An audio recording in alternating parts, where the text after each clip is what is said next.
Welcome to Sleepy Cosmic. As your day begins to soften at the edges and your mind drifts toward that quiet space between waking and dreaming, let me take your hand and lead you somewhere different tonight, somewhere that hums just beneath the fabric of everything you know. Close your eyes for a moment. Feel the air around you, still and familiar. And now, imagine the world beginning to move in reverse. Not violently, not with noise or chaos, but softly like a sigh, unspoken. What if time itself began to drift backward, slowly enough for you to notice? At first, nothing seems unusual. A drop of rain lingers on your window, trembling in hesitation. But then, gently, it climbs upward back toward the clouds that birthed it. Somewhere outside, a leaf lifts from the ground, spinning slowly into the air before finding its way to the branch it once belonged to. Footsteps you thought you'd left behind begin to erase themselves, one by one, returning the earth to perfect stillness. Can you see it? The world unhappening, not ending, not beginning, just quietly undoing itself. You take a breath. The air feels thicker now, heavier with memory. The sounds around you begin to fade. Not forward into silence, but backward into origin. Laughter retreats into a smile. Words dissolve before they're spoken. Even the hum of the street outside feels like a memory being pulled away, thread by thread. And you wonder if everything moved backward, would you still feel time passing? Or would you be suspended, caught between moments where nothing is ever lost but nothing ever becomes? There's a strange comfort in it, isn't there? The idea that mistakes could unwind themselves, that moments of regret could fold back into choice, and choices could retreat into possibility. Somewhere deep down, you can feel the pull of it, the soft, magnetic wish to go back, to relive, to unsay, to re-begin. But here, in this imagined world, time doesn't snap backward like a broken film reel. It glides, it whispers. It lets you see every moment unspool like silk in water. Look around you now. Imagine the city breathing in reverse. Lights flicker off before they were ever turned on. People walk backward through doorways, unbuttoning coats they haven't yet worn. The sun dips below the horizon, only to climb back into the afternoon. A child's cry draws back into silence, replaced by the soft comfort of a lullaby. Each detail moves against the current of expectation, yet somehow it feels right, familiar, as if your mind has always known how to dream in rewind, and yet a small voice inside you asks why. Why do we long to reverse time when we can't even hold it still? That question lingers, gentle and haunting, because deep within you understand that time isn't something you sit, something you feel. It's the warmth of a touch fading from your skin, the echo of laughter still ringing after the room grows quiet. We measure time not with clocks, but with meaning. And as the world moves backward, you begin to realize how much of life depends on what we let go of and what we choose to remember. If time reversed, you wouldn't just witness the world undoing itself. Feel yourself changing too. Your heartbeat might slow, not from fear, but from familiarity. Memories would begin to flow the other way, washing over you like film played in reverse moments, of pain softening into confusion, confusion dissolving into innocence. Would you still be you, if every experience unmade itself? Or would you slowly return to a blank slate, pure, untouched, free of all that shaped you? Think about that. How much of who you are depends on time moving forward, on learning, aging, becoming. When we imagine it moving backward, we face a truth that quietly unsettles us. Progress, growth, and identity all rely on direction. Without forward, there is only again. Yet there's beauty in that too. In this dream, where time unthreads itself, you can find peace in the unraveling. You can watch every choice dissolve, every wound close, every tear retreat, and you can simply breathe. Maybe this is what forgiveness feels like, the slow unwinding of pain. Not the erasure of what happened, but the gentle acceptance that it could have been different. In this reversed world, even sorrow feels tender, because when everything flows backward, endings become beginnings, and loss becomes return. You start to wonder if time itself might be kinder. In reverse, if it could heal by undoing rather than by carrying forward. Now imagine the stars. One by one, they flicker and fade, not into darkness, but back into their birthplaces. The sky feels alive, breathing in. The moon unwaxes, becoming sliver, then shadow, then nothing. Night retreats into twilight, and twilight into day. The entire universe seems to inhale, as though the cosmos itself is remembering something ancient, something before time began. You can almost feel it, the pulse of creation, waiting patiently at the edge of everything, ready to begin again in silence. And through it all, there's you, standing still in a world that no longer moves forward, watching rivers climb toward mountains, watching seasons rewind their colors, watching every heartbeat draw closer to its first. You begin to feel smaller, lighter, almost transparent. But instead of fear, there's calm. You realize that moving backward doesn't mean disappearing, it means understanding.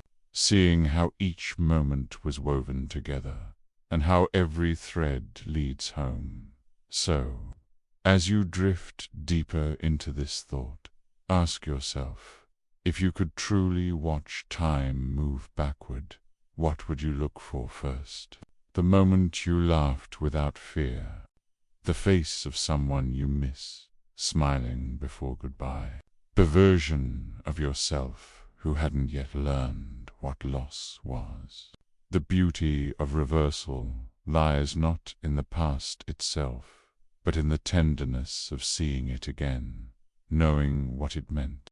That's the quiet paradox of time. It always feels like it's leaving, yet somehow it's always here, as the world continues to gently rewind in your mind. Take one last slow breath. Let your thoughts loosen. Let them drift backward with everything else.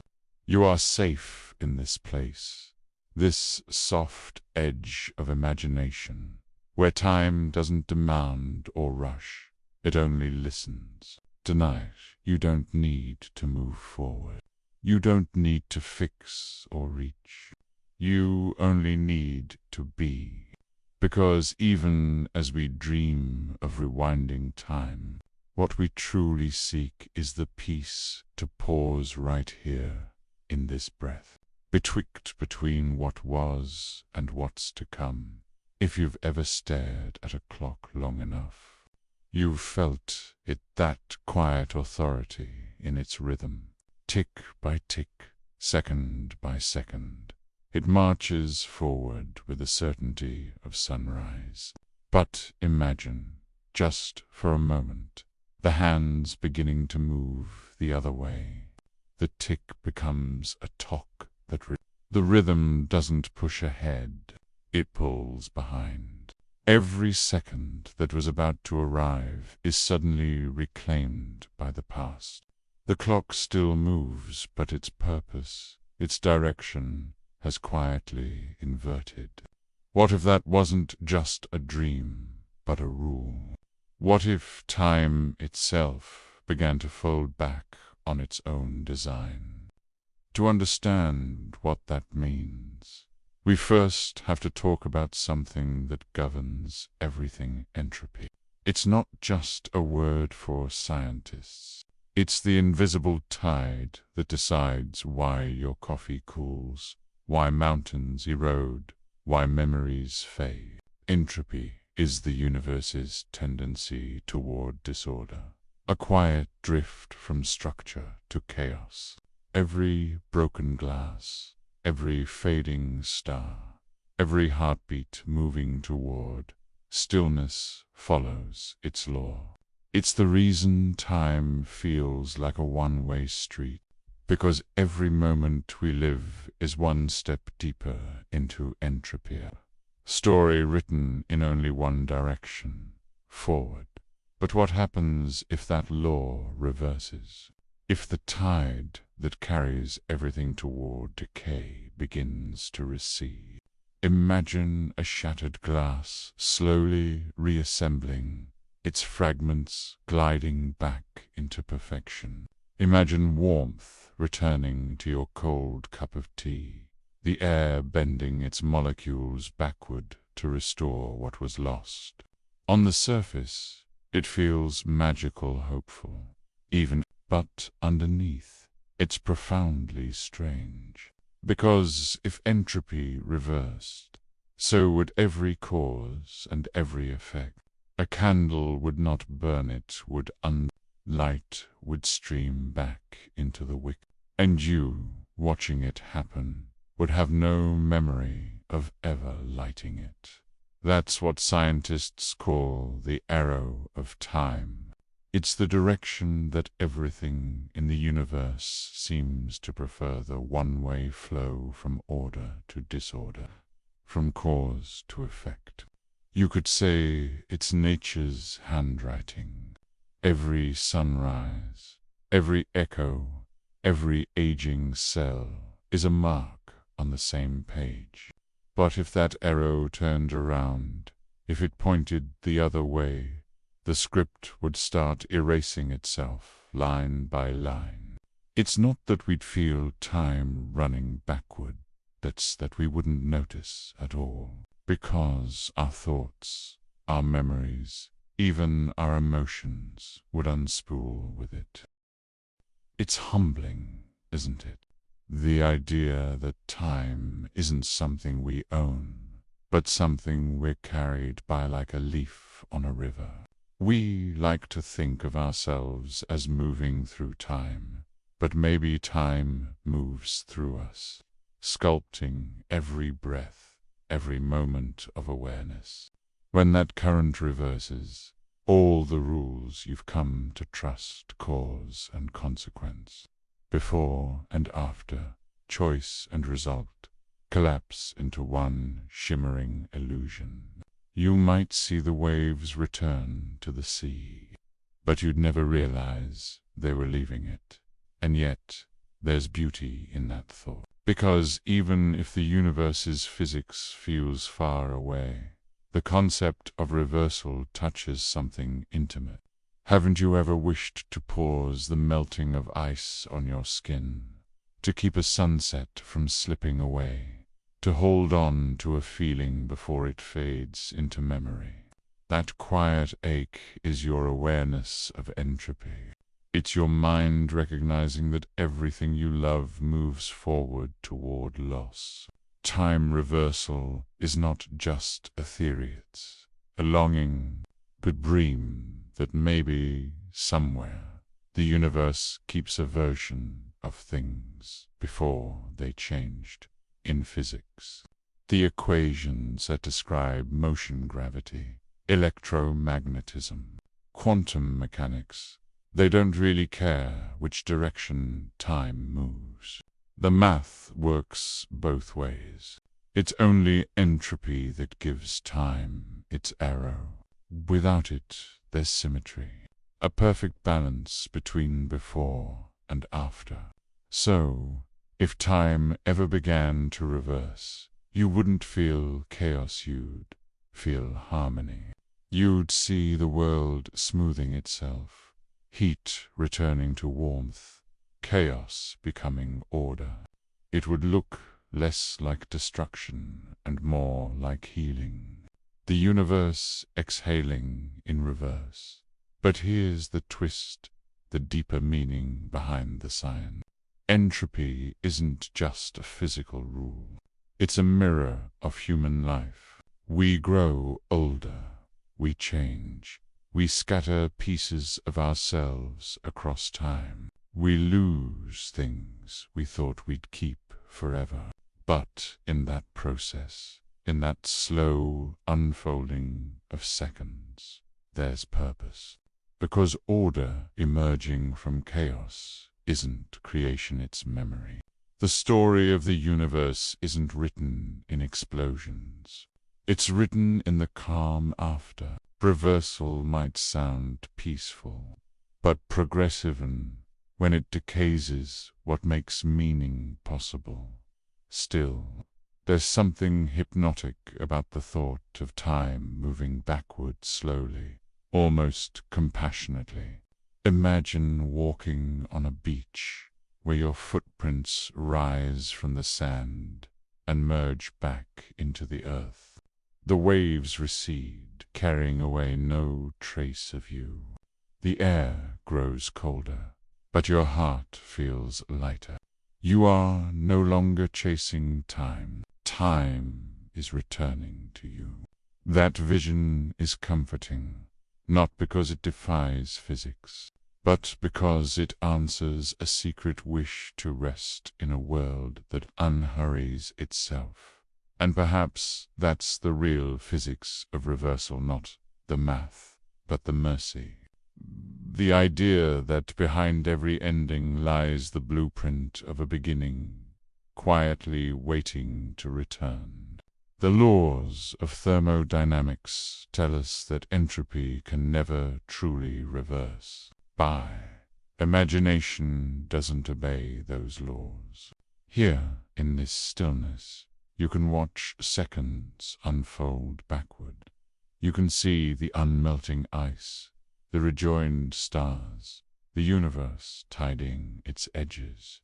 You can let yourself believe that maybe, in some gentle corner of creation, time still listens, and occasionally, just for you, it remembers how to rewind. Close your eyes for a moment and picture the first sign that something has changed. A drop of rain hangs mid-air, trembling in place, then begins to rise. Another follows, then 1,000. Soon the whole street looks like a film played in reverse, raindrops climbing toward the clouds, puddles draining into the sky, and thunder echoing backward like the universe inhaling after a long sigh. You blink, and the world continues to rewind itself, soft and unhurried, as though nature has remembered an older rhythm it once knew by heart. The rivers are the next to turn. You watch the current slow, hesitate, then reverse its flow, drawing water back into the mountains that gave it life. Waterfalls no longer roar, they whisper upward, sheets of silver folding neatly into their source. Lakes shrink gracefully, revealing stones polished smooth by years of forgotten touch. Everything feels familiar, yet newly sacred. It's as if time has decided to tidy its own history, to give every drop, every pebble, every gust of wind a second chance at beginning again in the fields. Flowers close their petals, slowly tucking their colors inward. Blossoms that once reached for sunlight now retreat into the safety of buds, a gentle undoing of beauty. Trees draw in their leaves, turning from full summer green to skeletal spring, their branches bare and ready to start the story over. The soil itself seems to breathe differently, pulling back the nutrients it once gave, cradling seeds that are becoming smaller and smaller until they are nothing but whispers of possibility. The air feels still, not dead but deeply calm. You can almost hear the earth thinking. In cities, life unwinds in strange grace. The sound of engines fades. Traffic lights blink in reverse, and footprints on wet pavement begin to lift and vanish. People walk backward down the street, their laughter folding into silence, their words returning to their mouths before they're ever spoken. Windows unshatter, smoke curls back into chimneys, and buildings under construction disassemble into perfect stacks of raw material. You might expect chaos, but there's none. There's order in reversal. Every moment feels deliberate, like a dancer retracing every step until the performance resets to stillness. Look up. The sky is undoing itself, too. Sunsets, once fiery with color, cool into daylight again. Clouds that had melted into dusk reform in the opposite direction, glowing brighter as they reclaimed the light they once gave away. At night, stars flicker off one by one, not dying but returning to their birthplaces. The Milky Way folds into a darker sky, galaxies dimming like old memories being tucked safely into the corners of consciousness. The moon spins backward through its phases full to crescent, crescent to new until, even it becomes invisible, a thought unthought, and you, standing in this world, feel something between awe and sorrow. Because in this reversed reality, beauty still exists, just moving the other way. You watch a bird descend from the sky, wings closing as it lands gently into an egg, the air itself reshaping around the impossible.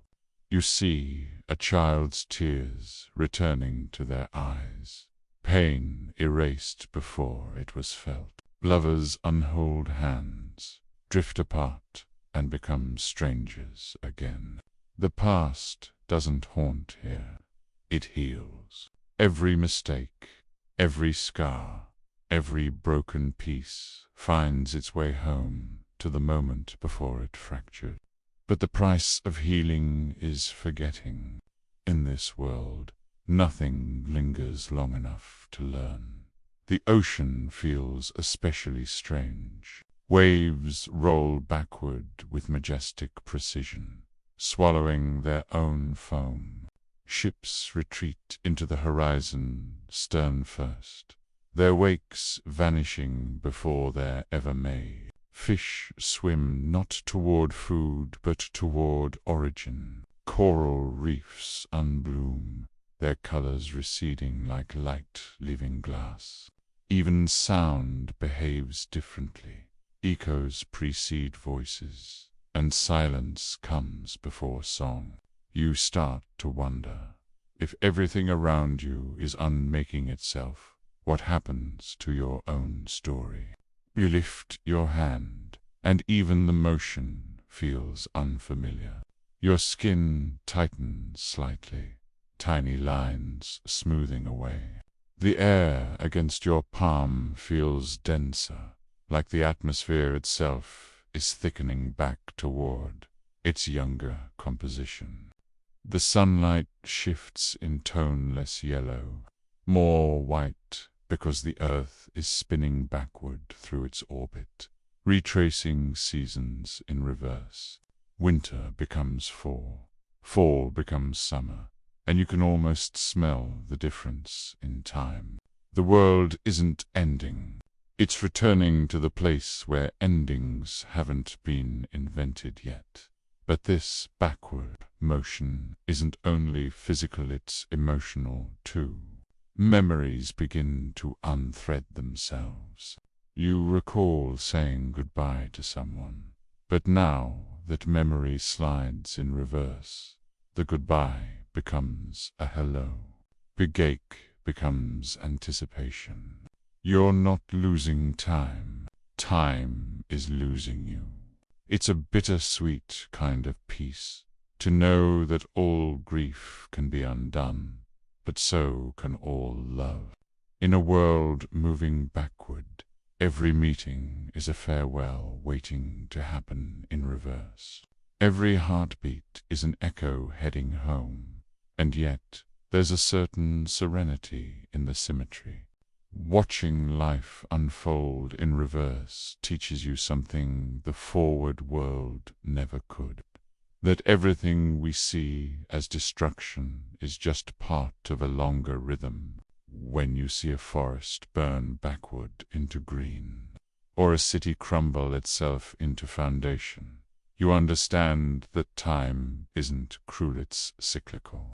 What we call endings are simply transformations seen from one direction. Reversal doesn't deny the forward, completes it. Would you see stars reform before your eyes? Yes, but they wouldn't look like explosions. They'd look like slow inhalations of light. Glowing spheres collecting fragments of their own energy until they become whole again. Galaxies wouldn't collide. They'd drift apart gracefully, returning the universe to its simpler geometry. Even black holes, those eternal symbols of consumption, might unspool their gravity, releasing everything they ever swallowed back into the cosmos, like memories returned to their source. The universe would seem to breathe in softly, endlessly. You begin to realize time moving backward isn't chaos, it's choreography. Every reversal is a movement toward balance, every unmaking an act of grace. In this reversed world, there's no rush, no deadlines, no decay, only rhythm. The universe becomes a dancer retracing her steps, not to change the story, but to remember it fully before beginning again. You, standing in the stillness of this cosmic ballet, can finally feel what time really is: not a line, but a pulse, not an arrow, but a breath. So if you could witness this gentle undoing, the waterfalls climbing, the stars unflickering, the laughter rewinding, what would you feel? Relief? Or maybe something deeper, recognition? Because even though time never truly reverses, part of you already knows how to return. Every night when you dream, every time you let go, every deep breath that resets your mind, you're practicing the art of moving backward softly, the art of remembering what it feels like to begin again. Your skin feels a little softer. The ache in your shoulders lifts like fog dissolving under morning light. Wrinkles smooth into stories unspoken, and the years that once pressed forward now glide tenderly in reverse. You don't feel fear, only a strange kind of peace, as if the world is giving you one long, delicate exhale. You take a breath, and instead of drawing air in, you release it into the past. Your lungs grow lighter, not heavier. Every heartbeat seems to hum with an ancient rhythm, unbuilding what once was built. You feel your body quietly undo its own effort. The scars fade. The lines soften. Even the small injuries you'd forgotten start to heal. Not because of time's mercy, but because time itself has changed direction. The cells that once aged now rejuvenate, reorganize in themselves like dancers, retracing their final steps back to the beginning of a waltz. Have you ever wondered what it would feel like to grow younger, not metaphorically, but physically? To feel your body remembering its old innocence. At first, it would feel like a gift. Your energy returns, fatigue retreats, the stiffness in your joints melts away.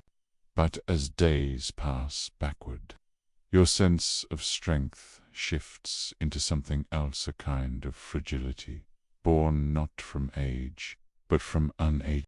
Muscles unlearn their effort, bones lighten, and every step feels both graceful and ghostly. Your memories would begin to shimmer, then blur. It wouldn't be immediate at first. You'd just notice that certain thoughts dissolve at the edges. The name of an old friend fades, not because you forget, but because that friendship hasn't yet happened. The laughter you shared begins to unring in the air. The meals you once cooked reassemble, bites retreating into the plate, steam returning to warmth, warmth returning to fire, and fire dimming into spark. You watch, aware, as your life unthreads itself. Every choice, every path you took, folds neatly back into possibility. And here's the haunting beauty. You wouldn't feel sadness in this reversal. Not at first, because your brain, too, is rewinding. Emotions that once clung to outcomes begin to lose their weight. Regret softens into neutrality. The moments of pain you carried are returned to their source, unhappening in gentle sequence. A tear slides up your cheek, drawn back into your eye, erasing its own reason. You find yourself laughing without knowing why, as the world gives back what it once took away. But then somewhere deep in your mind, you'd start to feel the loss of meaning. The narrative thread that once led you forward begins to fray. Without memory, who are you? Without a sense of before and after, what is identity? You'd see yourself becoming less of a someone and more of a moment, a living memory in reverse. And yet, strangely, it wouldn't feel wrong. There's a purity in not knowing who you were, because what remains is presence, untouched by the burden of becoming. You are simply here, existing in the soft undoing of everything. Imagine standing before a mirror as time folds backward. Each day your reflection grows younger. Your hair deepens in color. Your posture straightens. Your eyes regain that unguarded brightness of early life. But with each backward blink, your mind lets go of what it once held dear. One day, you no longer recognize the person staring back, not because they're someone else, but because you have already forgotten becoming them. Bound and still, there's peace in that. A surrender to the simplicity that life, when played backward, becomes. The relationships that shaped you begin to lovers part before meeting. Friends wave goodbye before saying hello. Children you once held dissolve back into dream. Your parents, once old and frail, grow younger before your eyes. Their voices grow stronger, lighter, and one day they hold you again. But this time you are smaller, your words fewer, your laughter pure. You remember the sound of their heartbeat not as a memory, but as a present rhythm, until even that fades, and the circle tightens further. At last, you reach the threshold of youth, the moment before awareness. Your world becomes pure sensation, warmth, rhythm, vibration. Time continues its slow undoing.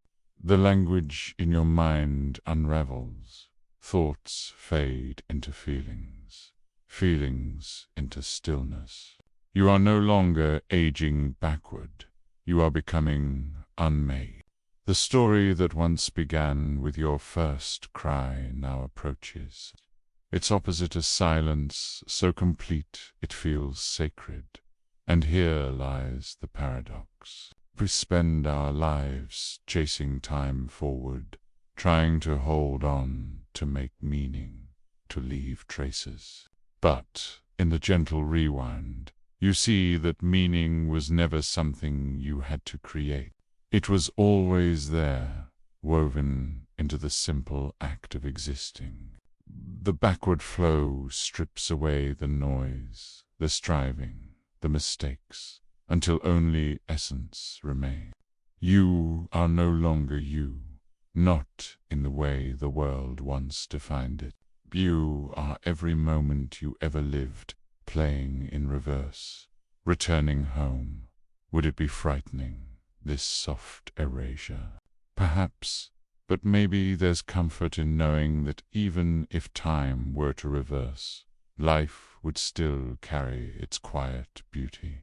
Every goodbye would become a hello, every ending a beginning, every breath a gift returned.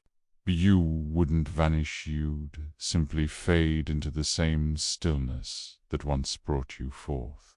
And so, as your final breath untakes itself, and the first silence finds you again, realize something profound. Time never truly moved forward or backward, it simply was. The flow was an illusion. What mattered was your presence within it. The human clock may rewind, but the essence of youthful awareness behind every moment remains untouched, eternal and endlessly aware. In the end, as the last flicker of consciousness drifts into calm, you find peace in this backward bloom. Because maybe, just maybe, time's true purpose was never to carry us away, but to teach us how to let go. You awaken, or perhaps unawakened, in a moment that feels both before and after everything you've ever known. The air is weightless, as if the molecules themselves have forgotten what it means to move forward. Around you, the world continues its quiet unraveling. Leaves reattach to branches, waves retreat from the shore, and even the distant hum of memory seems to echo backward into silence. Time is no longer something you travel through, it is something that travels through you. In reverse, gently undoing the knots it once tied. Your body, now almost translucent in its youth, exists as both memory and miracle. The marks of a lifetime, the freckle from sunlight, the small scar from childhood, the wrinkles of laughter have all faded into smooth simplicity. You are not vanishing. You are returning. Each cell unlearns its aging.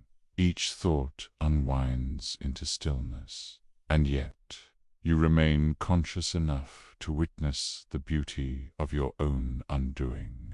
There's a strange comfort in it, like hearing a familiar melody played back with alien, yet still achingly recognizable. Perhaps this is what forgiveness feels like. Not a sudden absolution, but a gradual softening. Every regret you ever carried dissolves, not because you let go, but because it no longer happened. Every mistake rewinds into a clean, untouched possibility. The words you once wished you hadn't said return to your lips unsaid. The people you've hurt smile once more, their pain unwritten. It's not erasure, it's restoration. The emotional weight that once lived in your chest becomes light enough to float away. And as your mind continues its backward dance, memory itself begins to fold into the distance. You no longer recall your name, but the loss doesn't frighten you. Names are for the forward-moving world, for labeling, for building, for claiming identity. Here, in the unspooling calm of reversed time, there is no need for ownership. You are simply a being of sensation and rhythm. Every thought feels like a wave returning to the ocean that made it. You remember not through words, but through resonance of feeling that you once existed, and that was enough. Imagine watching a sunset rise.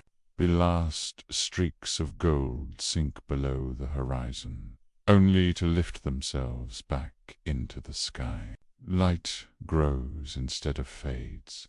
Darkness retreats. It feels impossible, yet beautiful. The same happens within you, the shadows of your experiences. Your fears, your insecurities all dissolve in gentle illumination. The darkness doesn't disappear by force. It's simply there's a powerful kind of peace in that realizing that even suffering, when viewed backward, becomes a form of healing. Your relationships continue their soft reversal. The people you loved are no longer leaving, they are returning. You find yourself embracing them before ever missing them, smiling before ever crying. Every goodbye becomes a greeting. Every heartbreak becomes connection. Love doesn't vanish, it rewinds into its most innocent form, the moment before it began, when it was pure potential, unspoiled by time or expectation. You begin to understand that love was never truly forward or backward, was timeless, existing in every direction all at once. As your journey continues, you move from adulthood to adolescence. Your world becomes lighter, brighter, more curious. You laugh without remembering why. You run without needing to reach anywhere. The weight of understanding falls away, leaving behind wonder.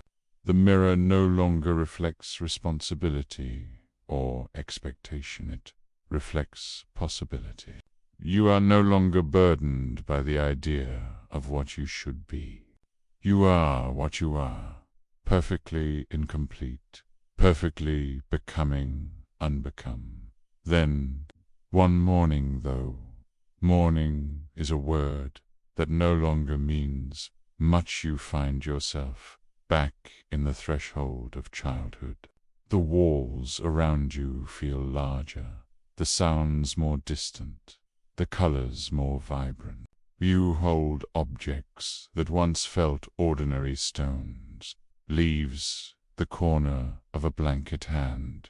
They feel infinite, as if they contain all the meaning you'll ever need.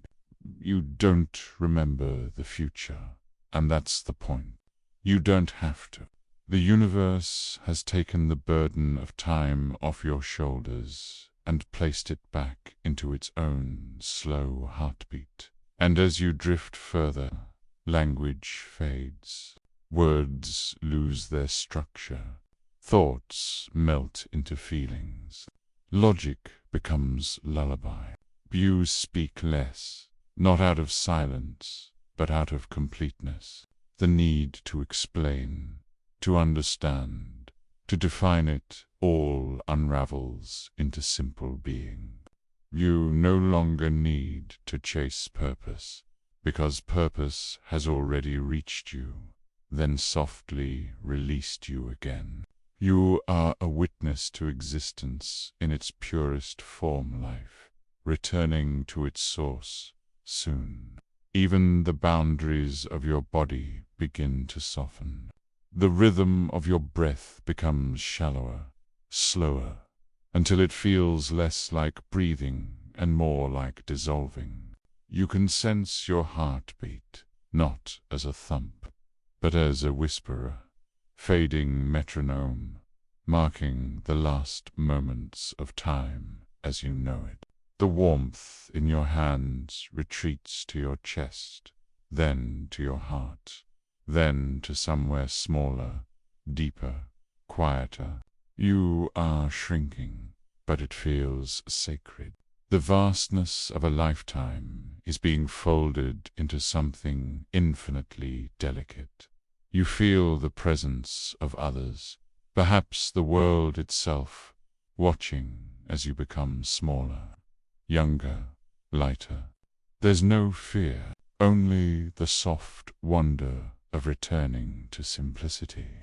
You are being held by time itself, as it rocks you backward into the cradle of existence. To sounds around youth, the heartbeat of the earth, the hum of the cosmos, grow louder, then softer, then disappear entirely, until only silence remains.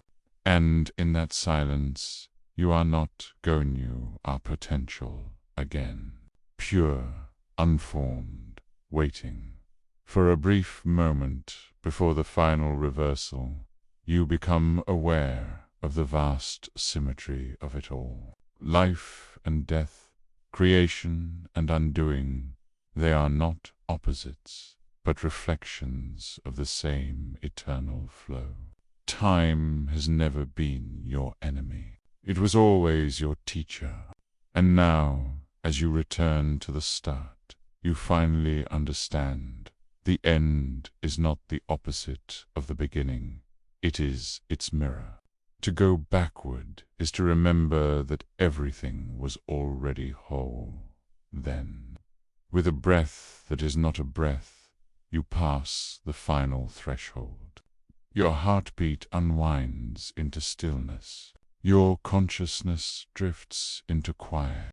You return to the place before beginnings, the dark, peaceful sea where time has no meaning, where everything simply is.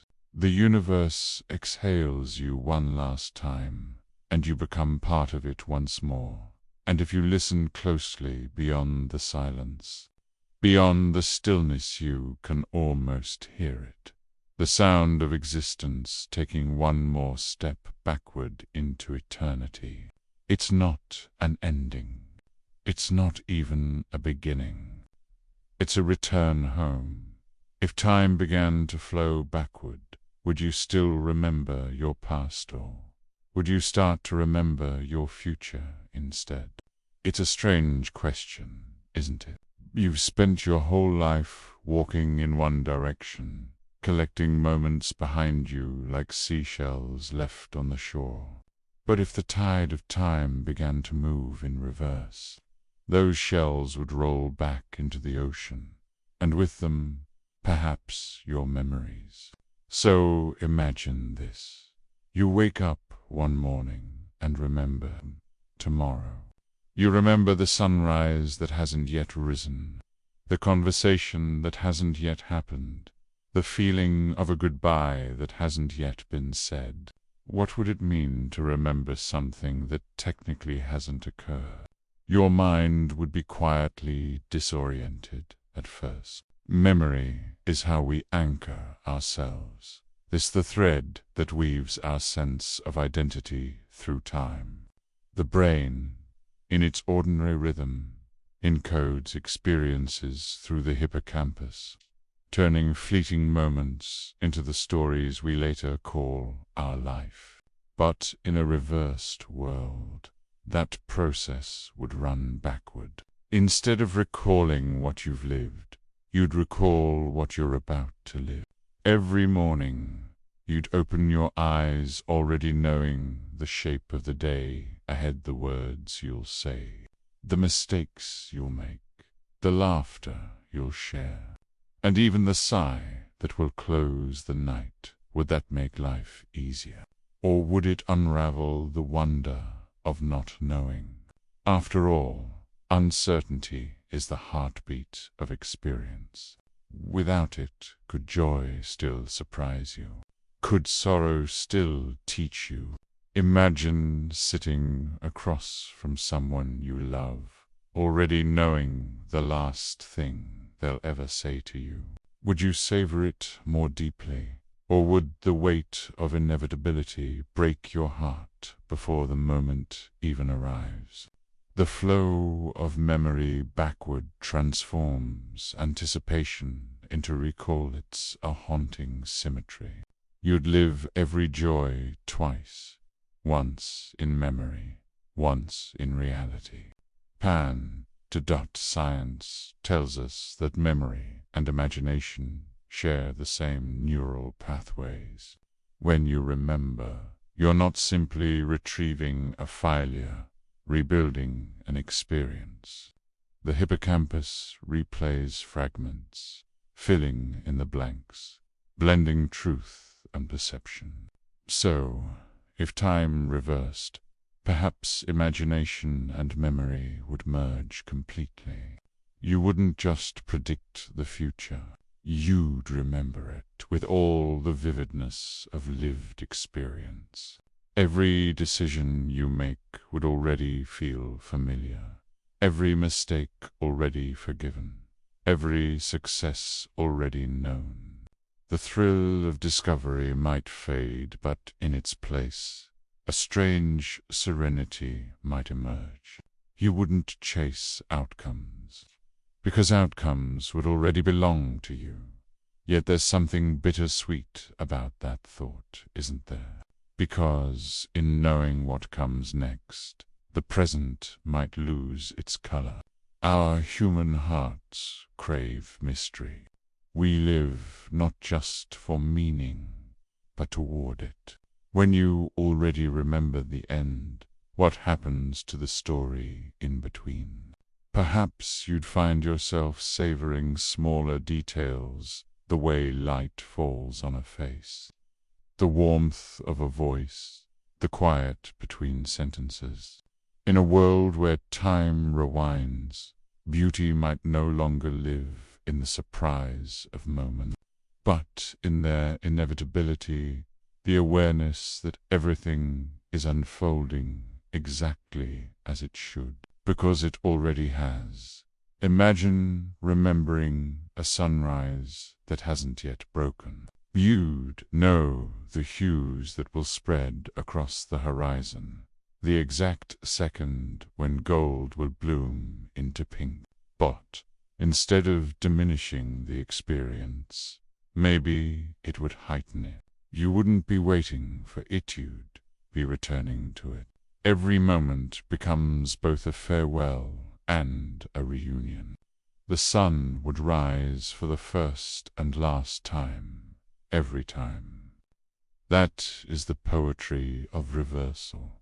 You no longer chase life forward, you recognize it backward. The future becomes nostalgia, and nostalgia becomes prophecy. Neuroscience might describe this as temporal inversion, reorganization of how neurons encode cause and effect.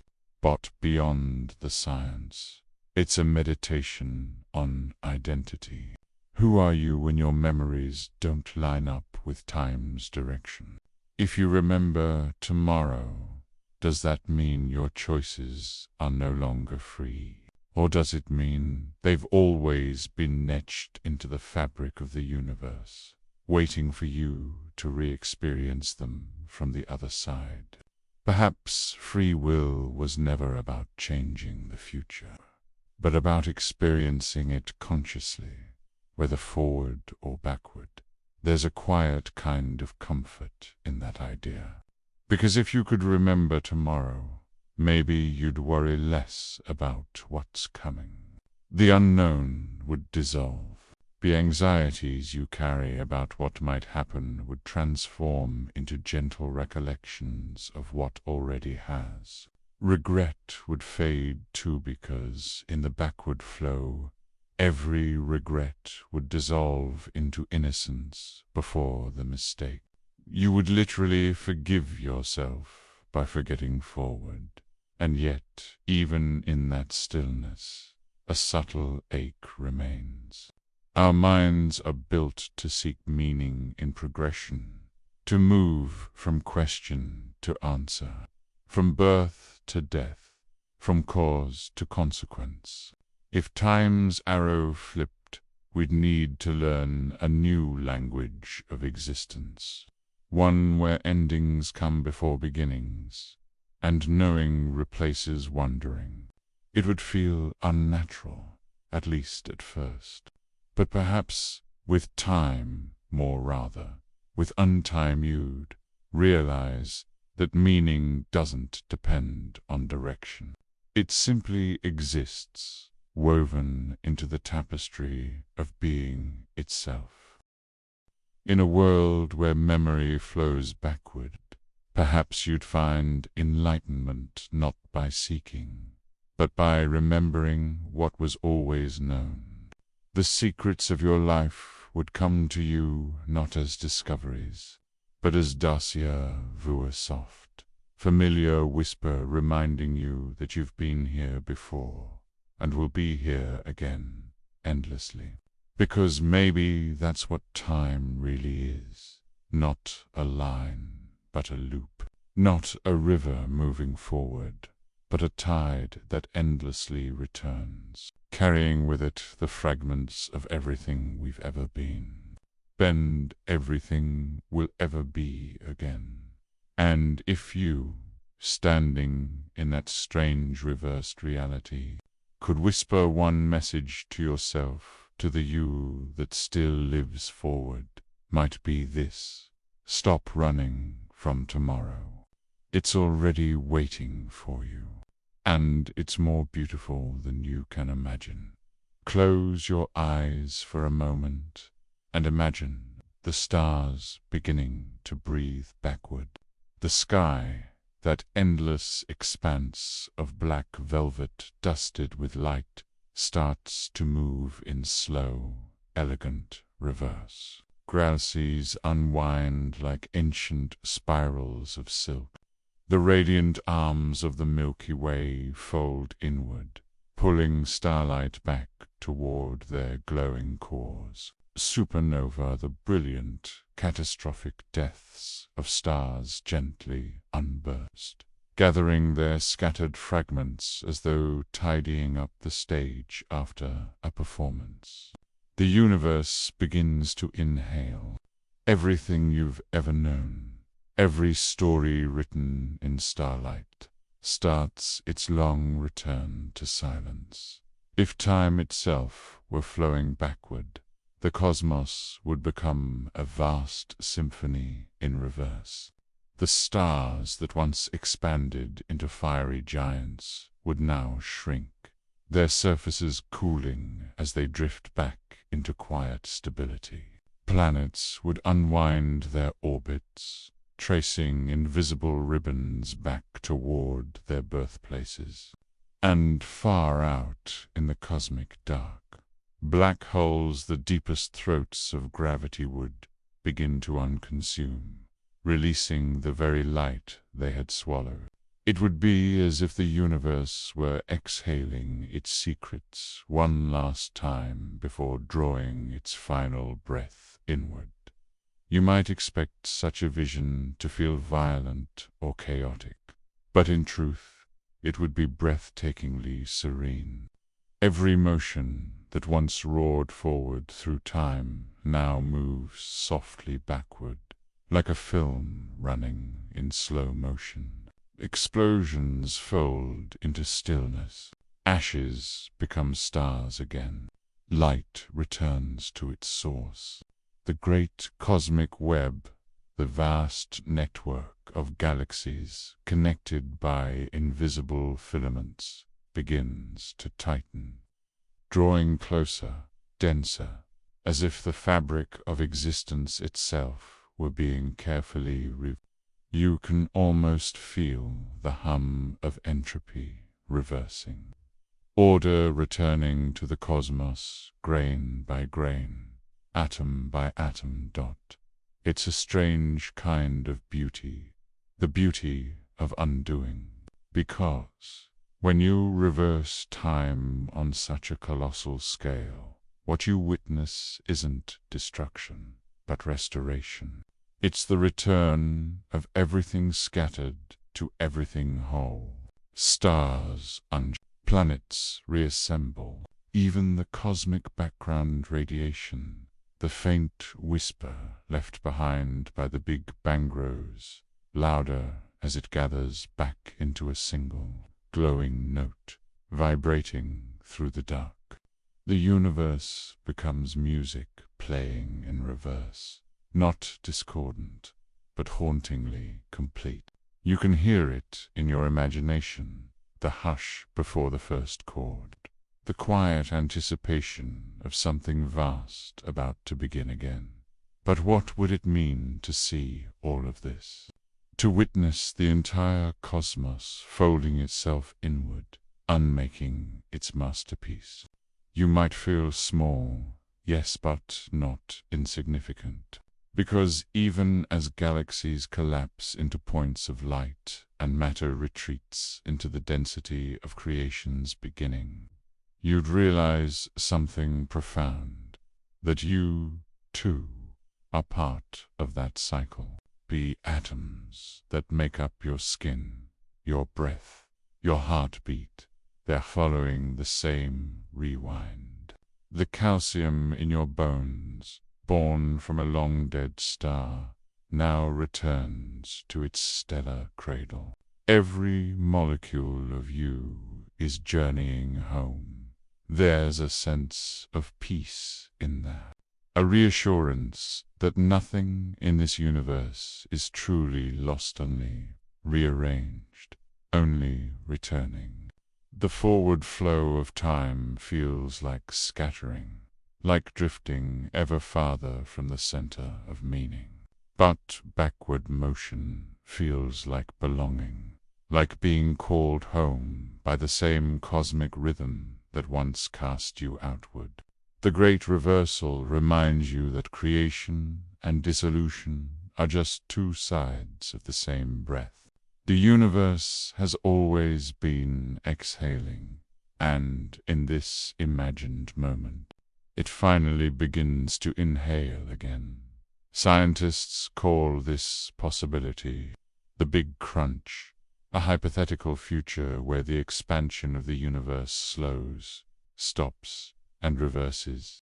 In this scenario, gravity reclaims its dominion, pulling galaxies back together, compressing all existence into one dense, luminous seed of potential energy.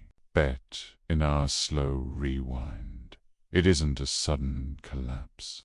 It's gentle, elegant, the kind of ending that feels more like a return than a disappearance. You might even feel it in your own consciousness, a pull toward simplicity, toward unity, as though your thoughts, too, were moving back toward their origin. What would you see as the rewind deepens? Perhaps the night sky would grow brighter for a time, filled with more stars as galaxies draw nearer. The constellations would shift and realign in reverse, ancient shapes dissolving into new ones. The Andromeda galaxy, which we now know will one day collide with ours, would begin to drift away. Instead, its brilliant heart retreating into the dark like a candle being slowly covered by glass. Every celestial motion we've ever mapped would play backward, meteors rising instead of falling, comets returning to the distant reaches of their orbits, nebulae gathering the dust they once scattered across the void. And as you drift through this inverted cosmos, watching everything return to its beginning, a quiet question might arise in you. If all things are rewinding, what happens to meaning?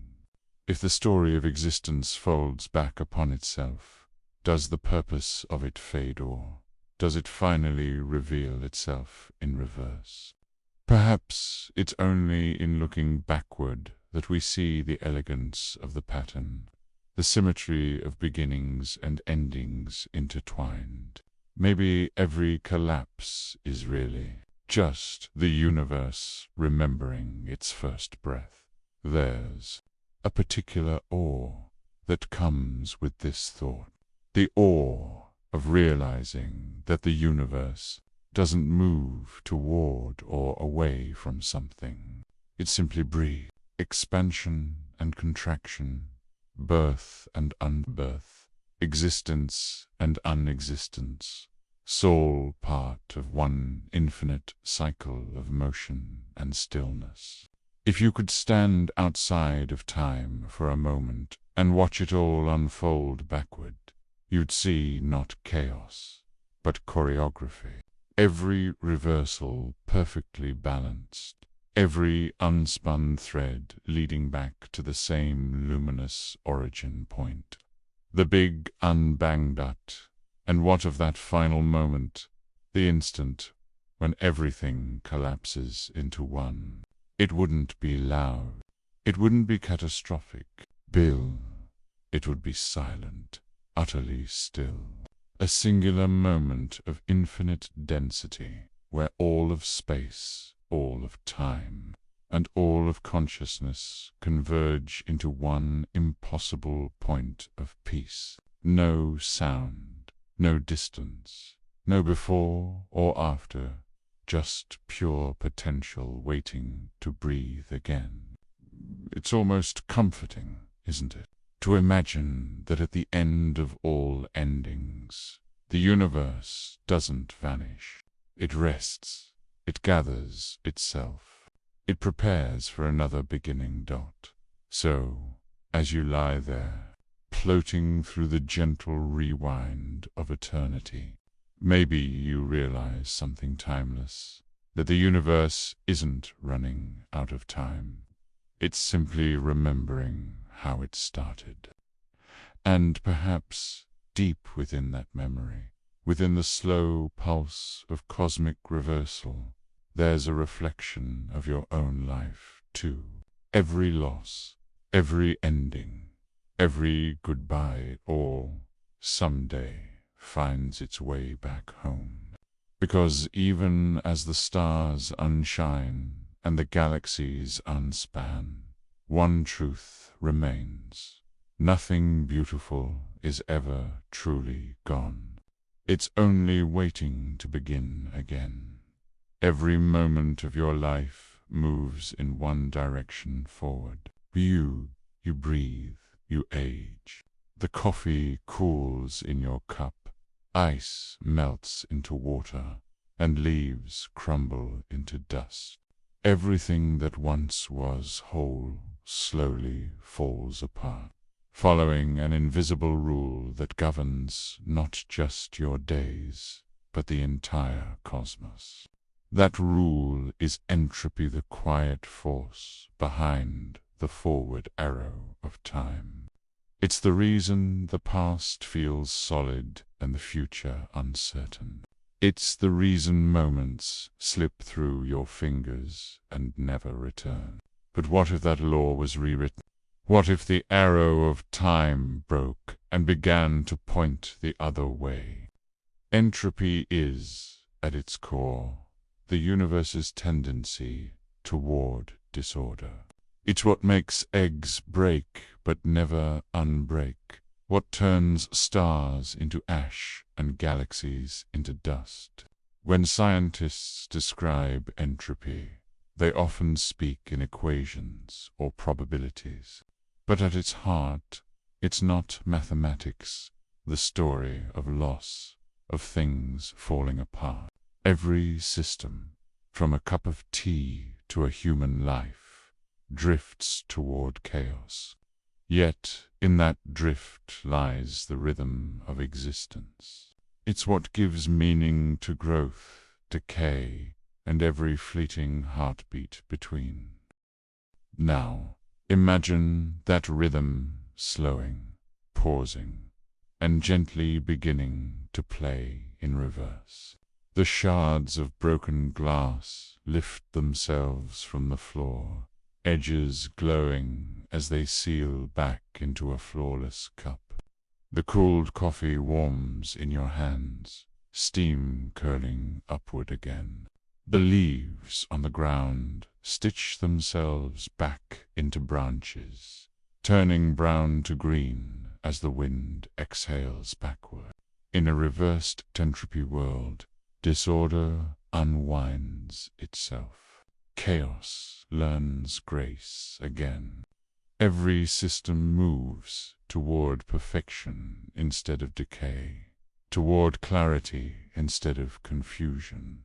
Wouldn't that be beautiful law, perhaps unsettling? At first, it would look miraculous. The air would grow purer, oceans clearer. Ruins would rebuild themselves, stone by stone, and cities long fallen would rise once more.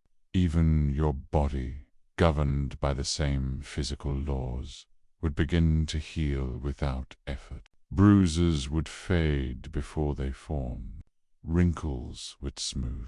Your heart, which has beat its way through years of time, would feel younger with every passing moment. You would be walking not toward death, but toward creation, toward the beginning. But then, something strange would begin to happen. If all things returned to order, what would that mean for change? Entropy, for all its chaos, gives life, motion it, gives meaning to effort, to learning, to love. In a world where everything unmakes itself into perfection, would there still be purpose in trying? The universe thrives on imbalance, on the dance between structure and collapse. Without decay, there would be no story, only stillness. A kind of cosmic perfection that's beautiful in theory, but hollow in experience. Because every act of living, every act of creation, depends on the possibility of loss. Think of it like this. When you light a candle, you destroy wax to create light. You give something up to make something glow. If entropy ran backward, the candle would unburn, the flame retreating into the wick, the wax rebuilding itself untouched. But in that reversal, the light would vanish. The warmth would fade. The beauty of the moment would dissolve back into darkness. Order without motion is symmetry without soul. Physicists sometimes describe entropy as the memory of the universe, the reason you can remember yesterday, but not tomorrow. It's the natural one-way street of cause and effect. But if that street reversed, if entropy itself began to decline, would memory change too? Would we forget the past as it became unmade, and instead remember the future as it approached us? Imagine knowing what will happen, but slowly unknowing it. Imagine feeling your own choices dissolve as though they had never been made. Entropy doesn't just shape matter. It shapes meaning. It tells us what was and what is yet to be. In this reversed world, time would no longer be a path, it would be a mirror. The universe wouldn't age. It would rewind into eternal youth, into the simplicity of its origin. All complexity would fade, all uncertainty resolved. But resolution is another word for ending, isn't it? The less disorder there is, the less room for stories, for randomness, for wonder. Entropy may be the slow unraveling of all things, but in that unraveling lies every possibility we've ever known. Better every breath, every sunrise, every heartbeat is a small act of resistance against perfect stillness. So perhaps the real beauty of time's arrow isn't that it moves forward, but that it moves at all. Entropy gives us the contrast that makes life luminous, the rise and the fall, the building and the breaking, the knowing and the forgetting. It's what lets you stand at the edge of something fleeting and feel it matter. Without it, there would be no nostalgia, no urgency, no meaning in the moment slipping by. The fact that everything fades is the same reason everything shines. If entropy were to reverse, the universe would not just grow more ordered, would grow quieter, too quiet, like a clock unticking, like breath untaken. There would be no friction, no heat, no pulse. Every atom would fall perfectly into place and stay there. And in that flawless stillness, time itself would lose its grip. You would be surrounded by infinite perfection. But perfection without motion is just stasis. It's the sound of a universe that has stopped dreaming. Maybe that's the paradox. Hidden inside entropy, it's both the destroyer and the giver of life. The forward arrow of time may scatter everything we love, but it also allows everything to be born. It breaks things so that new forms can exist. It creates space for uncertainty, and in uncertainty we find wonder. So, as we imagine this slow backward drift of time, this world where ice unmelted and stars unburned, perhaps we realize that disorder isn't our enemy. It's our teacher. It reminds us to cherish the fleeting, to embrace the cracks in the glass, the cooling of the tea, the falling of the leaf, because in the quiet laws of physics lies a deeper wisdom. That impermanence is not a flaw in the system, it is the system. Time moves forward because life must move forward. And entropy, for all its unraveling, is what lets us create love and lose all in the same breath. The arrow of time isn't something to break, it's something to trust. After all, it's the only thing that makes every moment matter. Imagine standing in the middle of a quiet field as a soft breeze brushes your face. A butterfly lifts into the air, its wings glowing gold in the sunlight. But instead of fluttering away, it drifts backward, wings folding and unfolding in reverse. The air it once disturbed settles before it moves. The ripple in the grass smooths before it bends. The butterfly, it seems, and in that moment, something deep in your mind stirs. What if this wasn't just a trick of perception? What if the entire universe had begun to run backward, not just in time, but in meaning? If cause no longer came before effect, what would that do to the story of existence? Imagine striking a match and watching the flame vanish before the match even leaves your hand. The scent of smoke would fade before the spark ever lived. You'd laugh before hearing the joke, cry before feeling the loss, and your heartbeat would slow before you ever felt afraid. Every action would trail its own undoing. And the idea of choice, the comforting illusion that you decide what happens next, would dissolve into something far stranger. We live our lives believing that causes lead to effects, that decisions create outcomes. You plant a seed, and weeks later, a flower blooms. You make a promise, and that promise changes the course of someone's day. But what if the flower appeared first, only to fold itself back into a seed? What if your words were heard before you spoke them, your thoughts echoed before you thought them? Would free will still mean anything if the future already existed, waiting to unwind itself toward you? This is where causality becomes more than physics. It becomes identity. You are, in many ways, a sequence of causes and effects. Every scar, every smile, every regret traces back to something that came before. You exist as a timeline of decisions and consequences.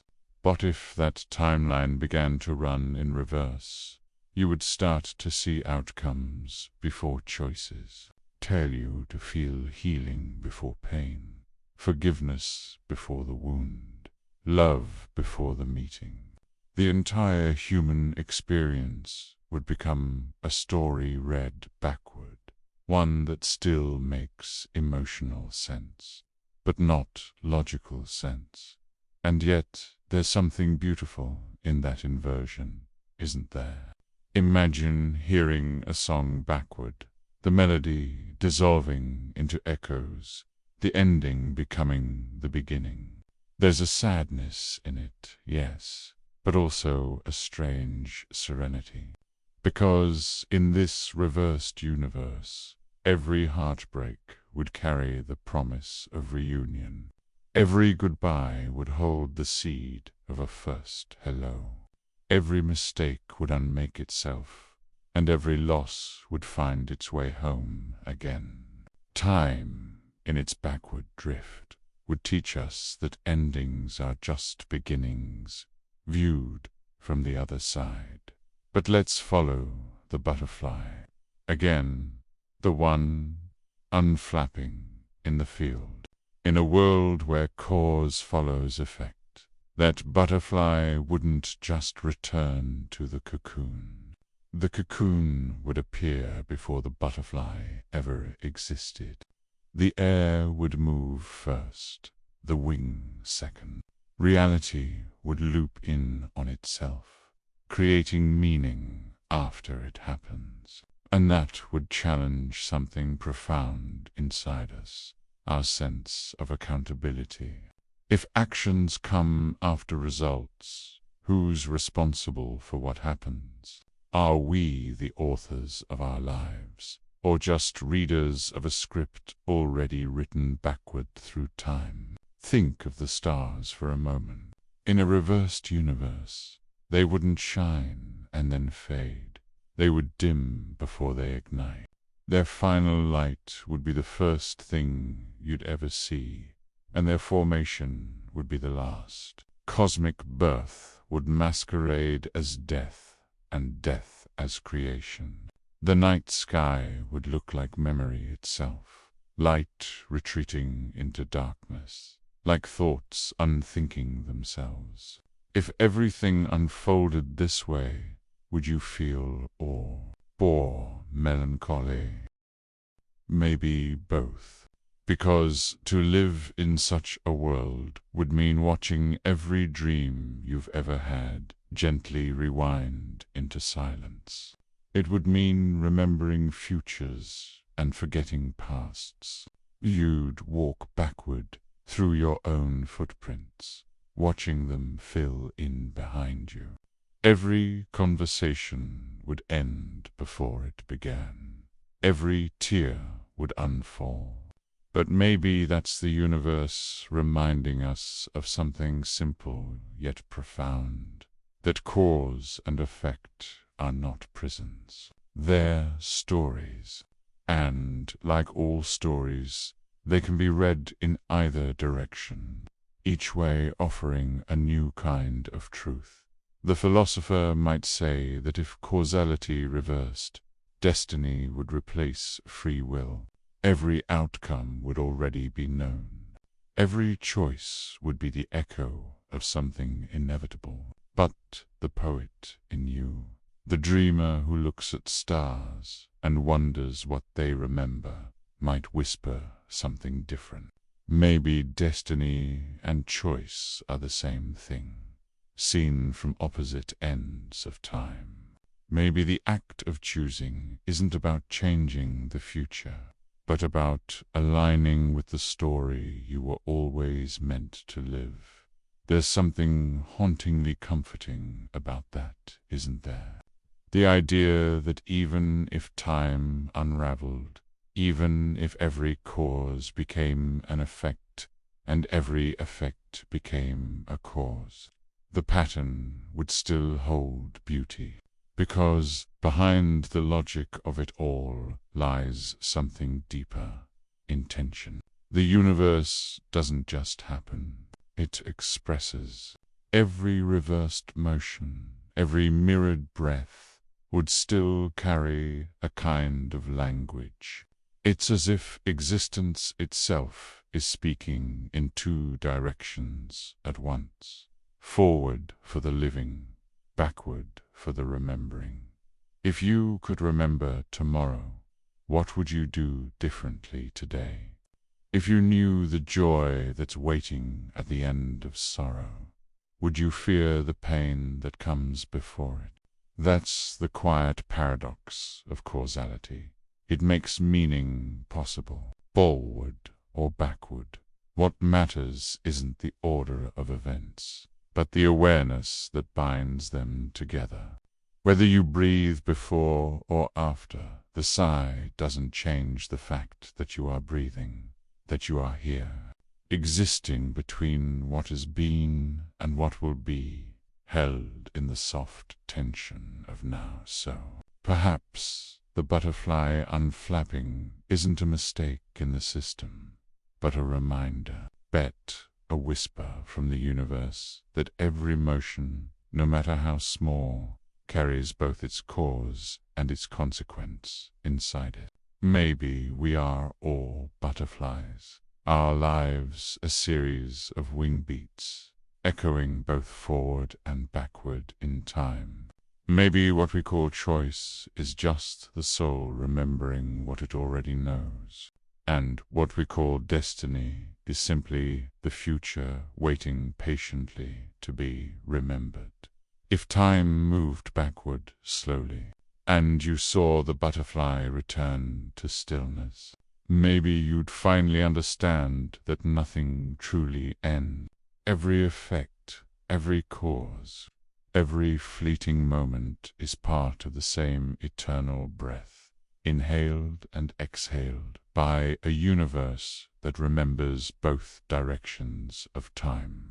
And maybe, just maybe, It's not about which way the arrow points, but that it flies at all. Close your eyes and feel the shape of an emotion as if it were a small, familiar room. In a world where time quietly rewires, that room rearranges itself.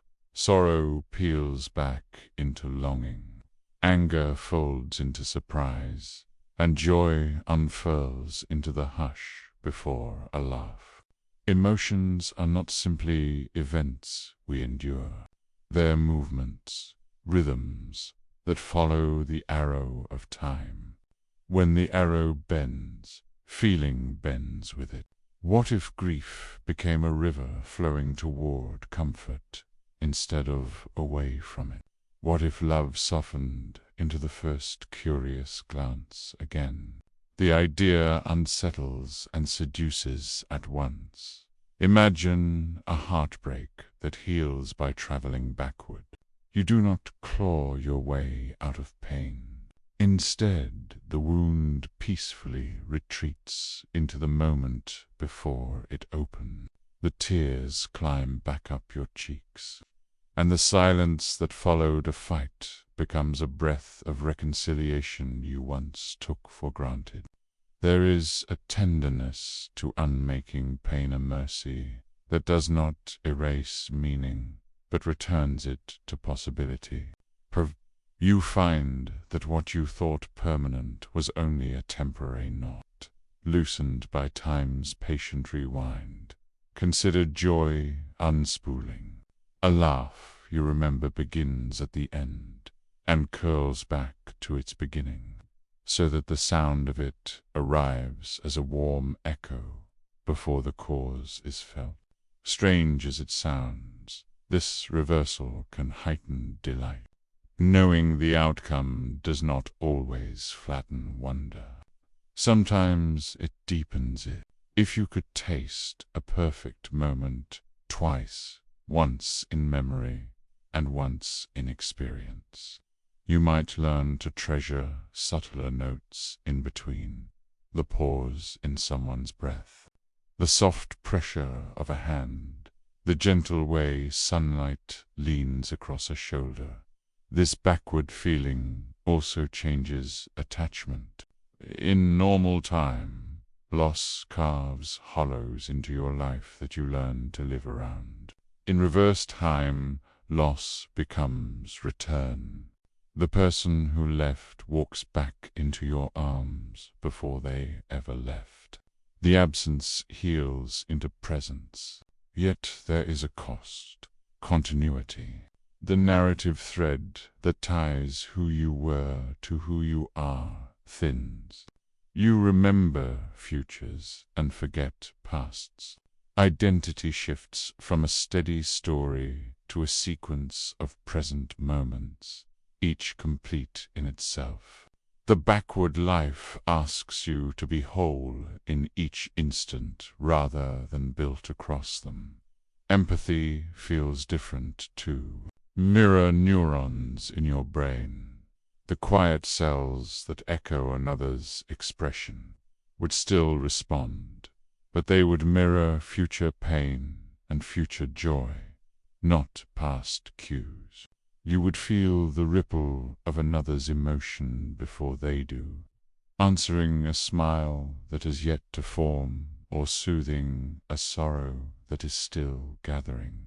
That could create a new form of compassion, proactive and anticipatory. Or it could breed unease, because you'd carry the weight of others' coming hurts. Compassion in this world becomes an art of holding what hasn't yet happened.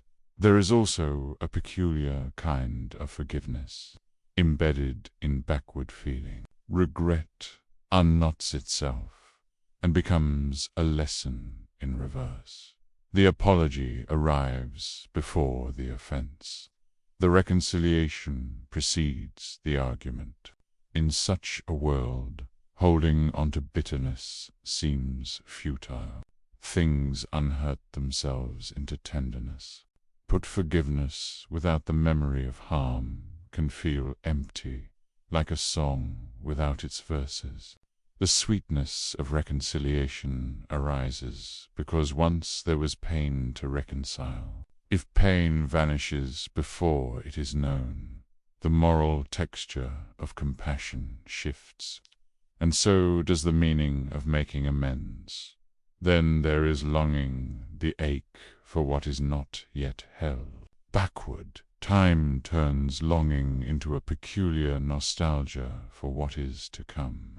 You ache for futures you already remember, craving reunions that have not yet unfolded.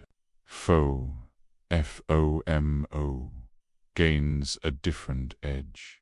You fear missing a return rather than missing a departure. That subtle shift makes presence sacred. If you know what will return, you might live with a softer patience, more deliberate attention, because absence is only a fold away from reunion. Sadness would carry a reversed contour too. Instead of sinking into melancholy because something is gone, you would feel a gentle anticipation of its restoration. Loss would still wound, but the timeline of healing would be reversed. You would feel the warmth of what's coming back before you experience its absence. This creates a bittersweet quality to everything comfort, threaded with a faint ache. The backward life does not remove sorrow. It reshapes it into something like long memory, like love that remembers itself before forgetting. Finally, consider the quiet peace that can come from this reversal. When sorrow heals into joy and loss reshapes into return, you might find relief from the urgency that colors ordinary life. The fear of running out of time would melt into a belief in cycles. That does not mean complacency. Instead, it asks you to practice a different courage, to feel deeply now, to savor without clinging, to love without needing permanence.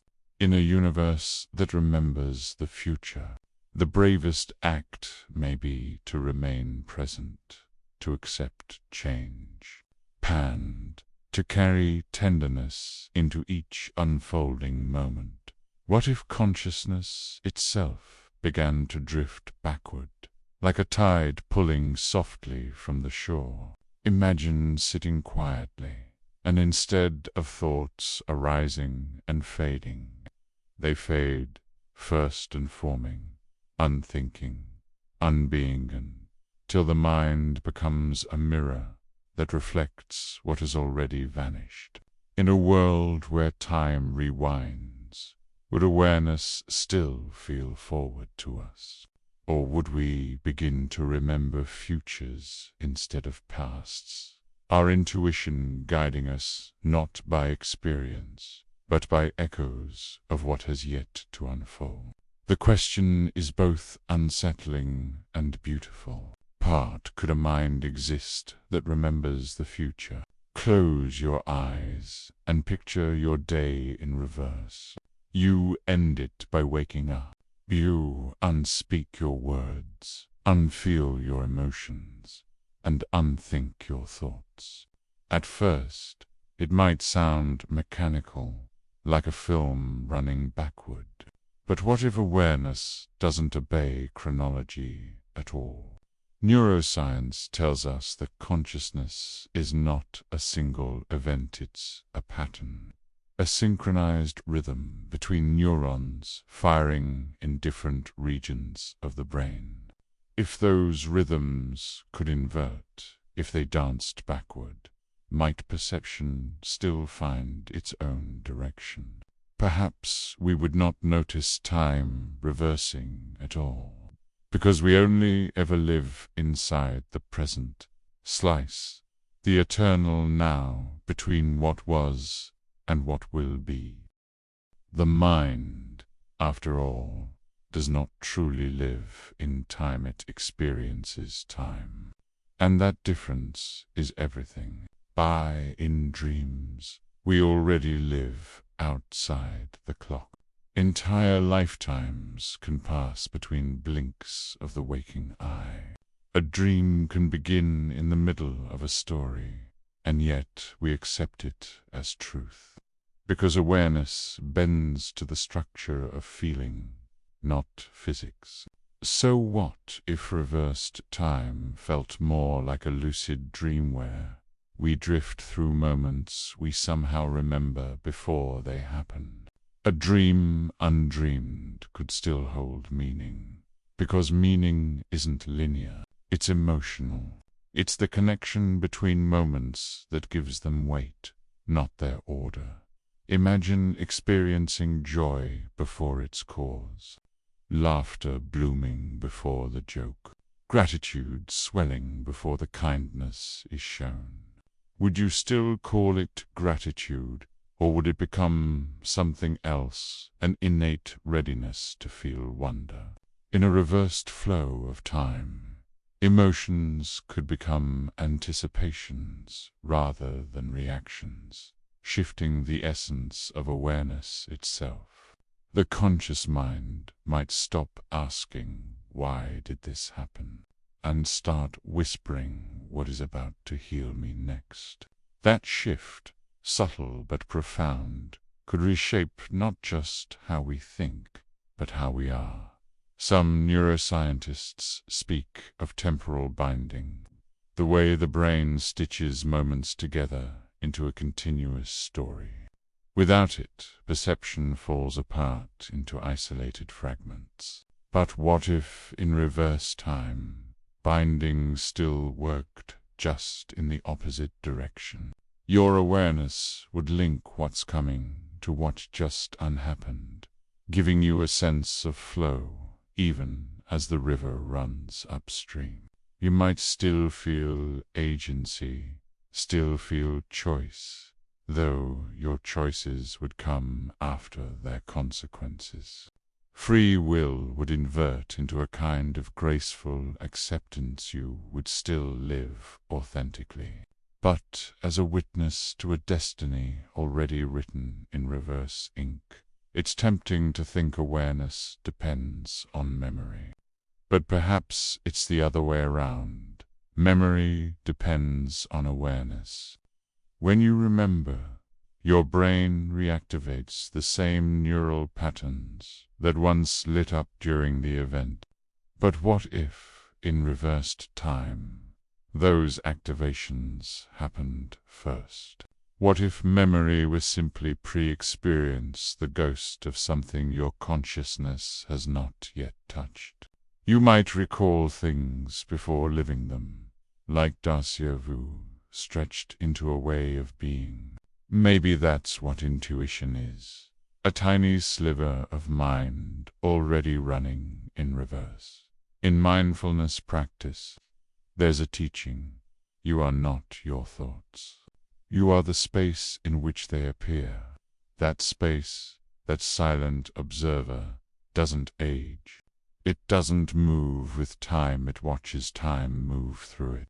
If awareness can exist in stillness even as the world spins forward, perhaps it could also remain steady as the world spins back.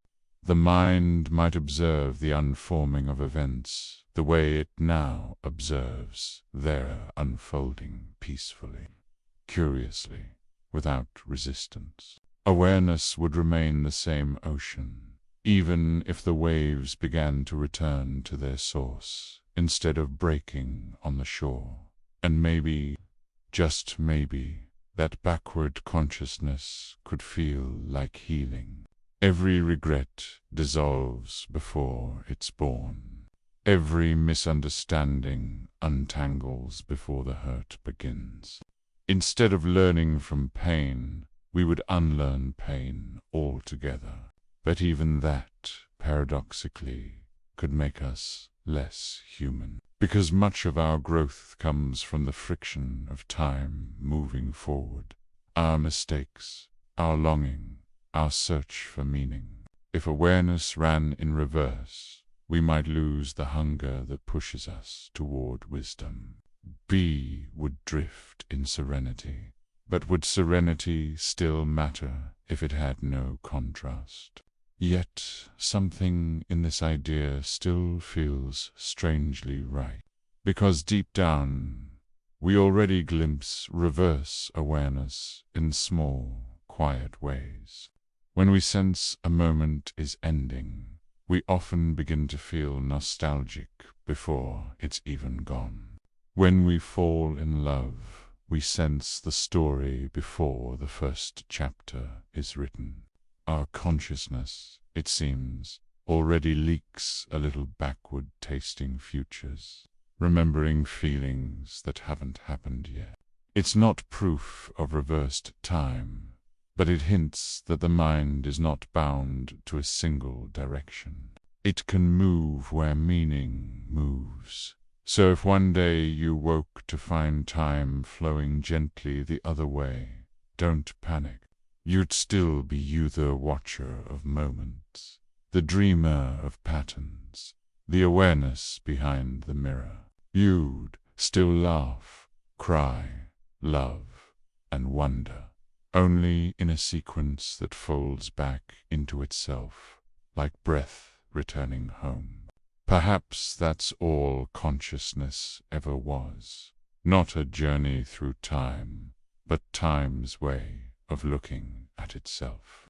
And whether we move forward or backward, the miracle is that we can notice it at all, that there is something here, right now, awake enough to ask, which way am I really going? Imagine, for a moment, that time has been flowing backward for so long that the motion itself begins to fade. Every particle has returned to its origin. Every heartbeat has unbeaten. Every breath has quietly unfilled the lungs that once drew it in. The universe, once a grand symphony of reversal, slows to a single lingering note. Galaxies that had been unspinning now hover on the edge of stillness. Light itself seems to hesitate, as though unsure whether to continue its journey or finally rest. It's the moment when backward motion forgets itself, when even time grows tired of moving.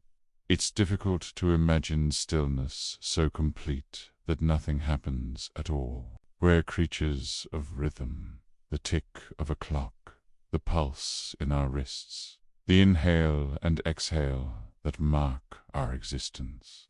Without motion, we lose our measure of being. Yet here, in this imagined end, there is no pulse to count, no rhythm to hold. The arrow of time, once bent backward, now unthreads entirely, leaving neither direction nor duration, only presence. The cosmos becomes a vast, frozen sea, every wave flattened into perfect calm. And in that calm, something deeper than movement begins to emerge. Silence, the kind that feels alive. The stars, those ancient storytellers, have dimmed into memory. Their light no longer travels. It simply is, the great dance of entropy, which once dictated the story of everything. Birth, decay, rebirth, has ended in perfect balance. Every atom finds its place. Every bit of energy becomes evenly spread, no longer chasing contrast or heat or motion. This is the ultimate symmetry, the moment when the universe no longer reaches for anything. The universe exhales, to rest to us. This may sound like the end, the death of all stories, all songs, all becoming. But maybe that's because we only know meaning through change. What if stillness isn't death at all, but completion? The pause between two breaths, so subtle we almost never notice it, holds a kind of peace that movement can't touch. In this cosmic stillness, there's no past to regret, no future to anticipate, no cycle to repeat, just being, not even waiting, because waiting needs time, just existence, whole and unbroken. Think of it like the last ripple disappearing across a lake at sunset. The water doesn't mourn the end of motion. It simply returns to clarity. You can see the sky perfectly then, the reflection undisturbed, endless. Maybe that's what the universe feels like when it stops moving, not loss, but transparency. All things visible at once, all stories coexisting, every moment both beginning and end. The silence wouldn't be empty, acute perhaps, deep within this stillness. Consciousness lingers, not as thought or memory, but as awareness itself. The awareness that once flowed through galaxies and stars and hearts might remain, resting in equilibrium. A timeless witness that no longer asks what happens next, because there is no next, only the eternal now.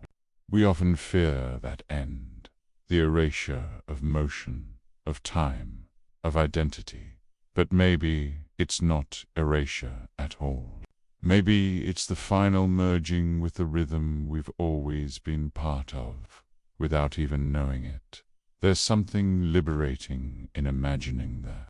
The universe has been in constant conversation, expansion, collapse, birth, decay, a dialogue of opposites. But when everything balances perfectly, when every question finds its equal and opposite answer, there's nothing left to say. Silence, then, isn't absence, it's resolution. It's the full stop at the end of a cosmic sentence that's been speaking for billions of years. A sentence we were part of, from the first spark to the final whisper. Maybe this stillness is not the universe forgetting how to move, but remembering why it ever did.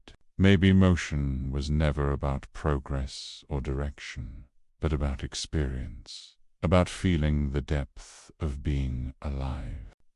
And when every possibility has been explored, when every story has run its course forward and backward, movement itself bows in gratitude to stillness, because even time, with all its ceaseless flow, needs a moment to rest. And so, in the end, the great rewind stops, not with a crash, not with a fade, but with a sigh. The cosmos no longer expands or contracts. It simply is, no before, no after. Deserves an infinite now, as soft and unmoving as the space between two heartbeats. And maybe that's where everything has been heading, not to a grand finale, but to a kind of serene understanding. Motion, chaos, creation, they were all just the universe's way of learning how to rest again.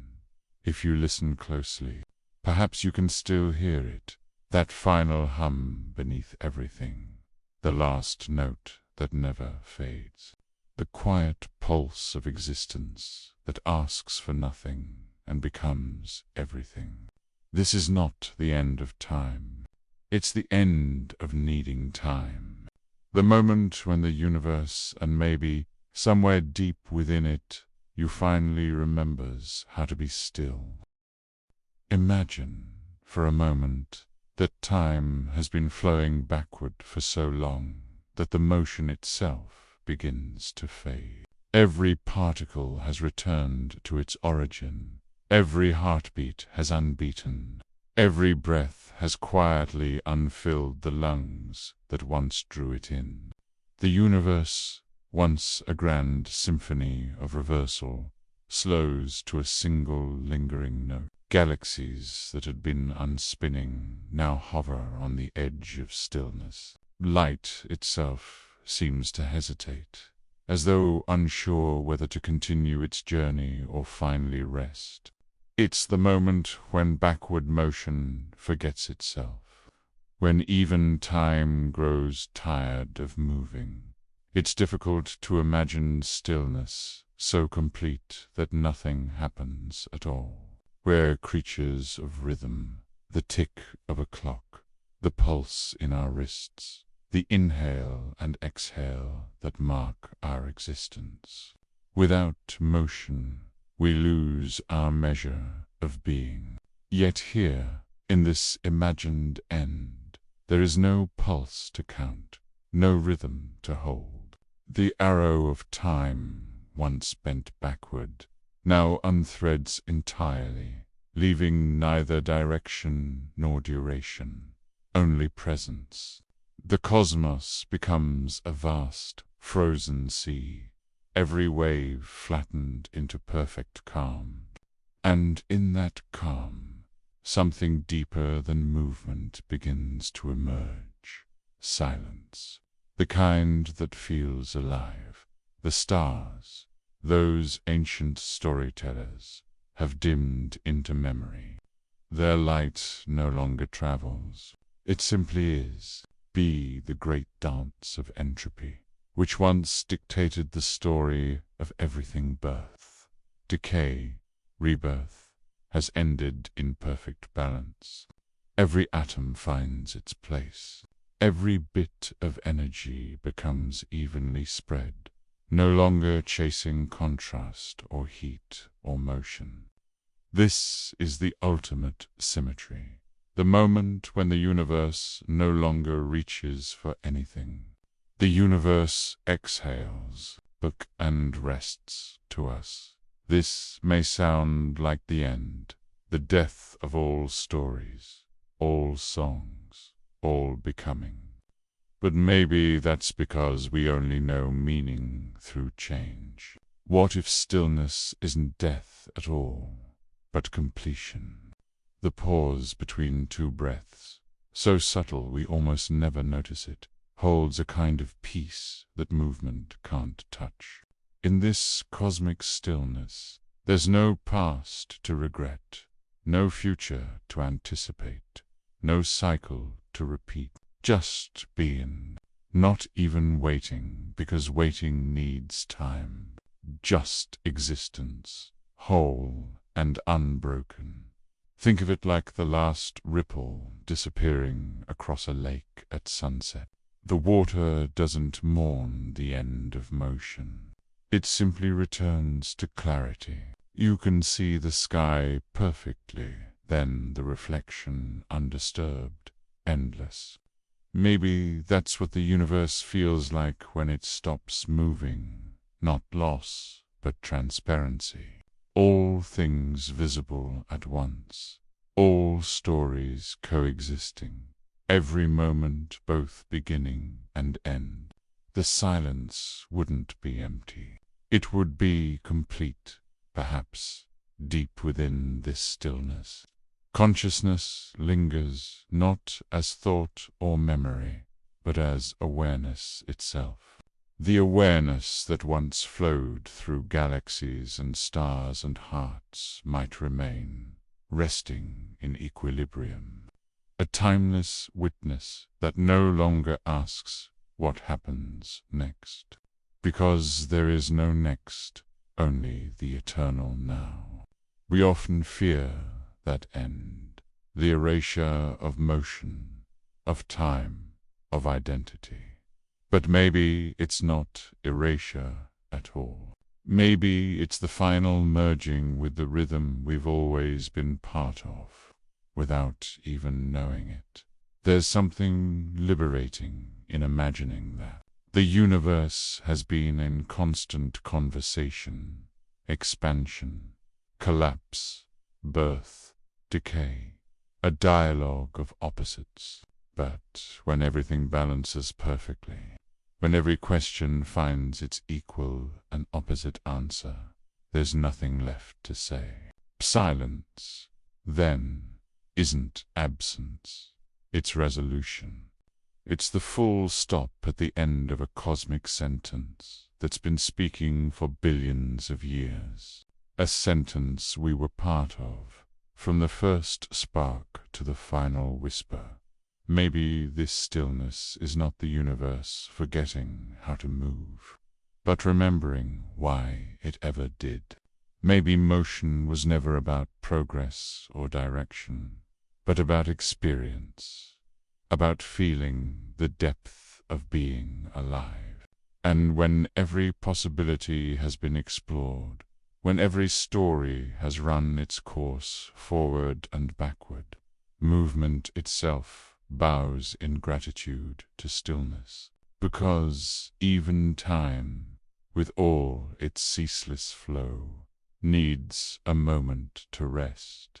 And so, in the end, the great rewind stops, not with a crash, not with a fade, but with a sigh.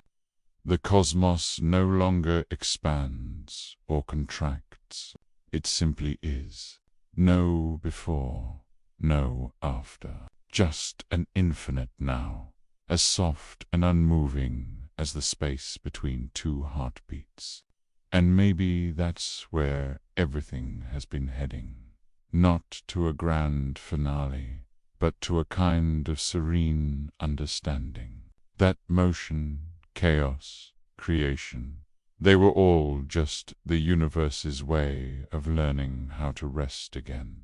If you listen closely, perhaps you can still hear it, that final hum beneath everything, the last note that never fades, the quiet pulse of existence that asks for nothing and becomes everything.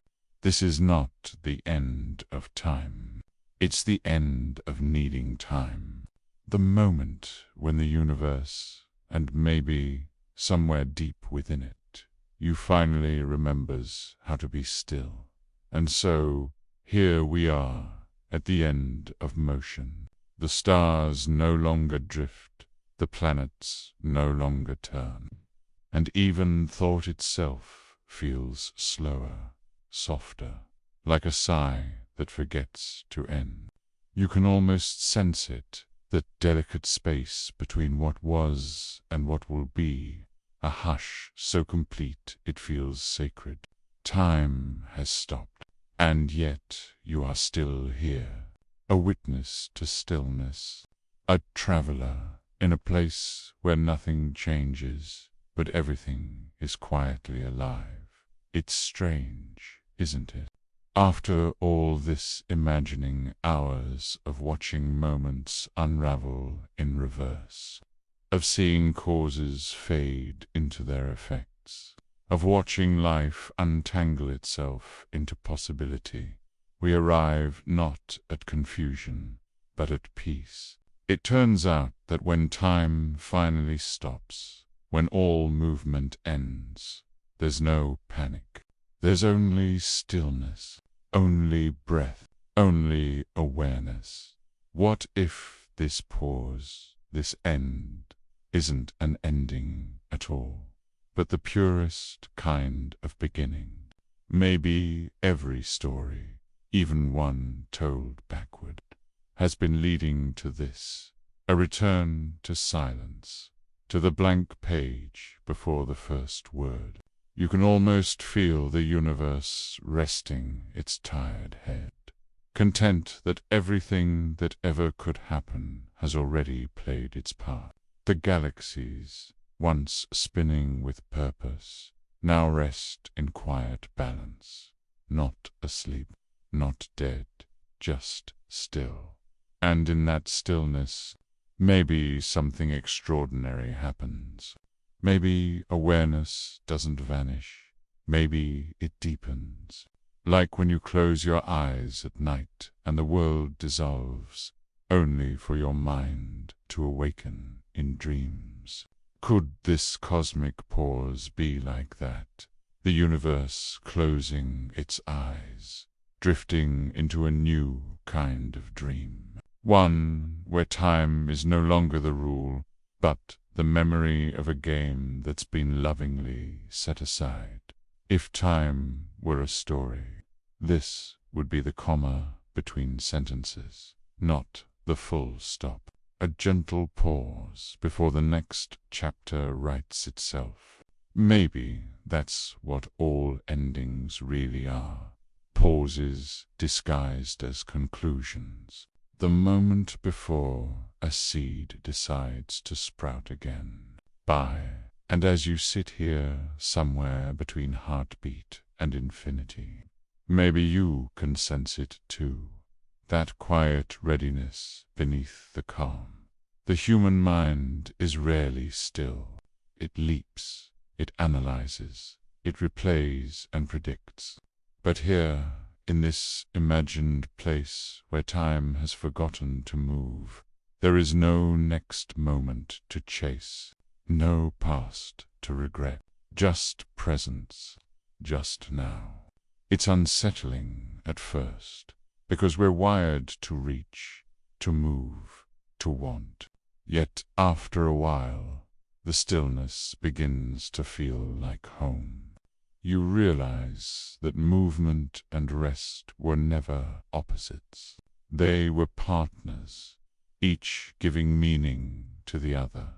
Think of how a song becomes beautiful not only because of its notes, but because of the silence between them. How every heartbeat must rest before it beats again. How even your breath, that simple, constant rhythm, needs to pause at the top of each inhale before it can release. This universe, now at rest, is simply taking its breath. The universe exhales and rests. And maybe that's what this entire journey was whispering all along, that time is not something outside of us. It's not an arrow we chase or a current we're swept through. It's the quiet unfolding of our own awareness. Whether time flows forward or backward, whether it runs or stops entirely, the witness you remains, watching, feeling, learning, becoming dot in the end. The direction of time might not matter at all. What matters is presence. The ability to see the shimmer of each second, to feel the weight of each breath, to recognize the miracle of simply being. When time moves backwards, we remember what we've forgotten. When it stops, we remember who we are. Not human doing, human being. There's something liberating in that realization, that even if the cosmos went silent forever, your awareness would still hum quietly in the dark. A spark of knowing, a flicker of gentle existence. You are not lost in time. Time moves through you. You are the still point around which the galaxies turn. You always were. And so, as this journey drifts toward its final whisper, let's not mourn the end. Let's celebrate the stillness, because this moment, this breath, this quiet, this calm awareness is all time ever wanted to give you. The gift of now, the one thing that never moves backward or forward. It just is. Maybe tonight, as you drift into sleep, you'll feel that same stillness within you. Build the soft unwinding of hours, the gentle folding of memory, the peace of simply being held by the moment. Let the world fade into quiet. Let thought dissolve into rest. You don't have to chase the next minute. It will come when it must. For now, you are enough. The moment is enough. Everything has already happened exactly as it should. Time may flow any way it wishes. It may reverse, pause, or ripple like light through water. But you, the observer, remain the constant, the steady flame, the center of stillness. So rest now, traveler. You've wandered through eternity and returned home, not to the future or the past, but to yourself. And as the final trace of thought begins to fade, imagine the universe breathing with you, one last shared exhale into the infinite quiet. The stars no longer move, but they still shine. The galaxies no longer spin, but they still exist, patient, eternal, at peace. And somewhere in that vast stillness, a single whisper remains. Time may flow any way it wishes, but for now, rest here in this moment. Good night.